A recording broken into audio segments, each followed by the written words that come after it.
Chapter 1. The New Teacher.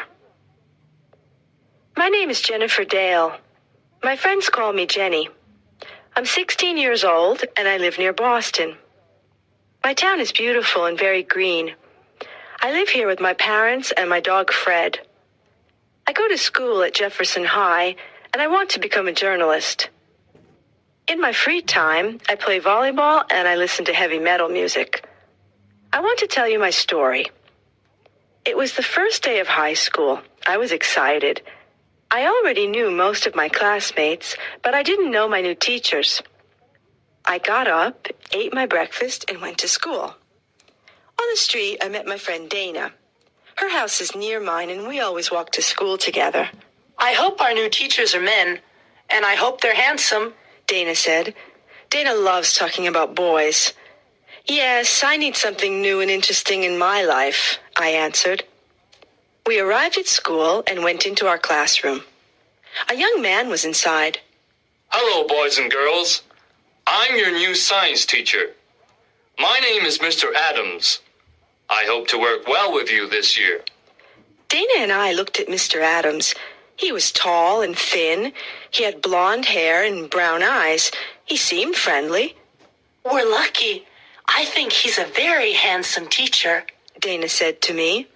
Yes, he is, I answered. I looked at him and he looked at me. Our eyes met. What's your name? He asked, smiling. Jennifer, I answered. I was a little nervous. He turned to Dana. And who are you? I'm Dana. Dana gave him a big, enthusiastic smile. At that moment, the noise of an airplane attracted our attention. Everyone in the class looked out of the window, but the sun was in front of us. It bothered our eyes. We turned away from the window, except Mr. Adams. He was at the window and was looking directly at the sun. The sun didn't irritate his eyes. Gee, I thought, how can he look at it like that? The airplane then passed and the lesson continued. When the hour finished, another man walked in. This one had black hair and green eyes. His nose was small and pointed, and he had strangely high cheekbones. What a weird-looking teacher, I said to Dana. Wow, you're right, she exclaimed. The teacher didn't smile and spoke coldly to the class. I'm your English teacher. I want you to be on your best behavior this year. The lesson can begin. And remember, no talking. Everyone in class was evidently shocked, but no one said anything. Another student, Steve, raised his hand. What? Asked the new teacher in his cold voice. Excuse me, but what's your name? Mr. Stone, he answered. I then noticed that his voice wasn't just cold, it was metallic and monotonous. Dana looked at me with disappointment. She raised her eyebrows. What's his problem? She mouthed. The lesson proceeded. Mr. Stone read a poem from our English literature book. His voice was weird, very weird. It had no emotion. It was almost robotic. Someone touched me. It was Dana. Isn't he horrible? She whispered. I nodded. The other teachers we met that morning were Miss Smith, the arts teacher, and Mrs. Ching, who taught math. Both seemed nice. Miss Smith in particular was a very cheerful person.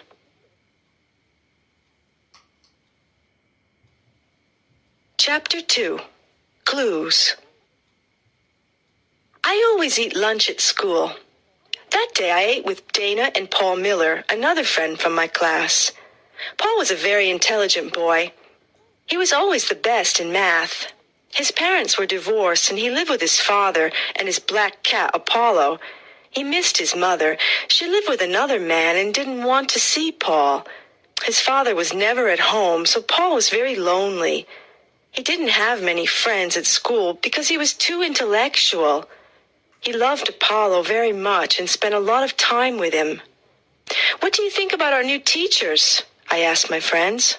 I think Mr. Adams is very sexy, said Dana. Did you see how he looked at the airplane? The sun didn't bother him, exclaimed Paul. You're right, I said. But did you hear Mr. Stone? He speaks like a robot. His voice is cold and metallic, He's unfriendly, too. added Dana. That's true, I said. Look. Said Paul. Look what he's eating. We looked at Mr. Stone. He sat away from the other teachers, and he didn't have a normal lunch. There was a glass in front of him. It was full of a dense green liquid. There were some black pills in his hand. He put 2 of them in the glass. The green liquid started to bubble, and it changed color. It started to become red.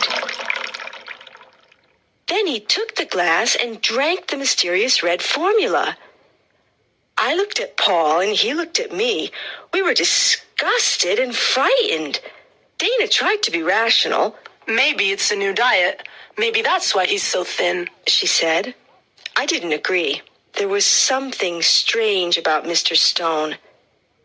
That afternoon and the next day, we met our other new teachers. We also had English again. Mr. Stone came in and sat down. Miller. Paul Miller. Tell me something about yourself. Paul was surprised. English teachers don't usually ask personal questions. Well, Paul, don't you have anything to say? Well, I enjoy astronomy. I have a cat. Mr. Stone asked everyone to say something about their life and hobbies. Maybe he wants to create a relationship with us, but he's such a cold person. How bizarre, I thought. Then, looking at him more carefully, I noticed something. His eyes weren't green anymore. They seemed a darker, different color. I raised my hand. May I go to the bathroom? I asked.